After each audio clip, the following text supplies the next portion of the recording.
So Lord Chaitanya Mahaprabhu chose the most auspicious time.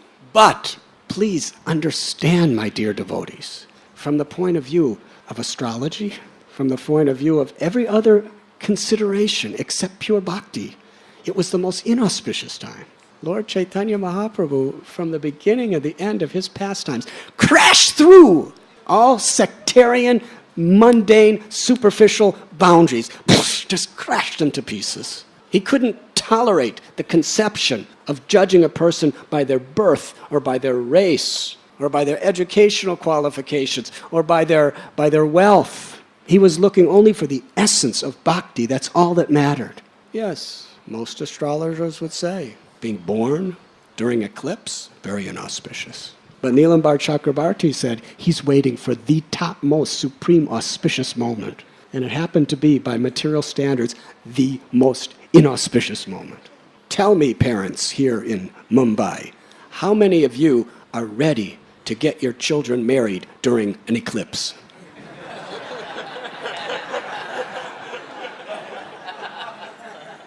Be honest. How many of you are willing to do a housewarming ceremony for your new house during the eclipse?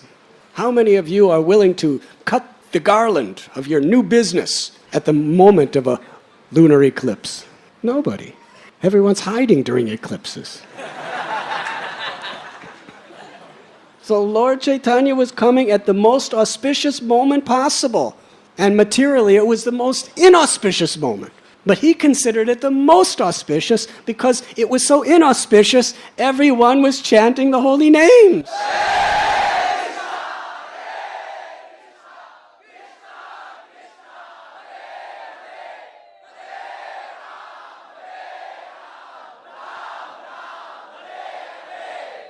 Because in this world, sometimes it takes a very inauspicious, difficult situation for people to turn to God.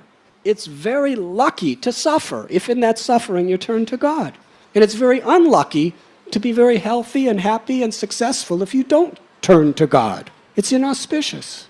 So when the whole world in all directions was loudly chanting the holy names of the Lord, the Supreme Personality of Godhead, Sri Krishna, appeared within this world as the son of Mother Sachi. Sri Gauranga Mahaprabhu ki!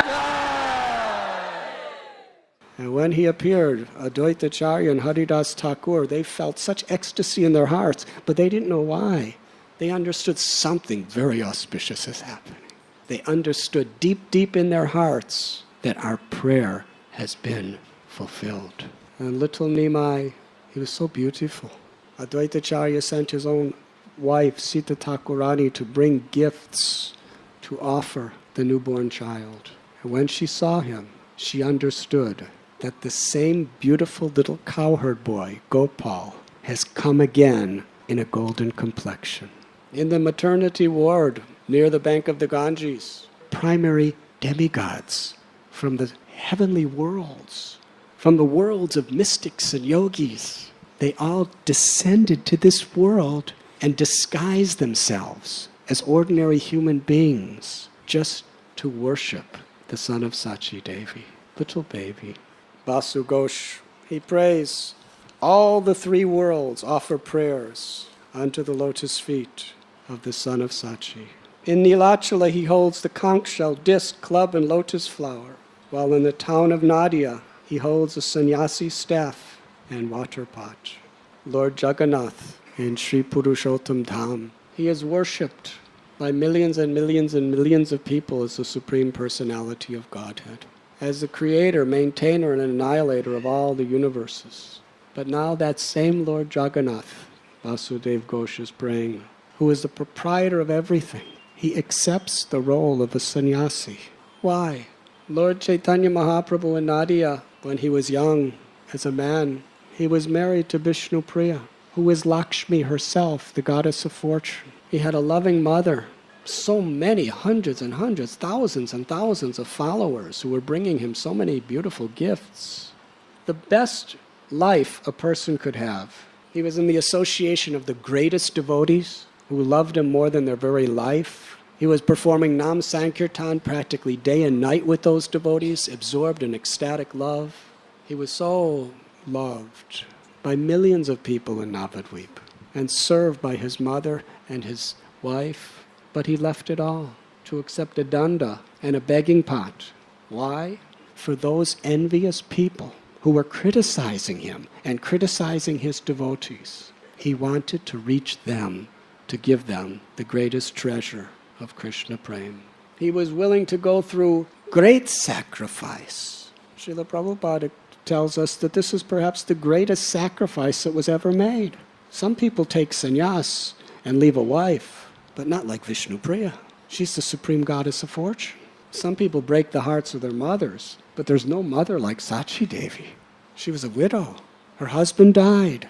Her eldest son had already left home and taken sannyas, and she never heard from him again since.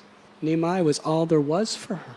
Namo Mahabharanyaya Krishna Prema Pradayate Krishnaya Krishna Chaitanya Namane Godatve Namaha. Lord Chaitanya, the most munificent, the most merciful. He's willing to leave Navadvip Dham, just as Krishna left Vrindavan to go to kill demons. Lord Chaitanya left Navadvip to kill the demoniac mentality within the envious people.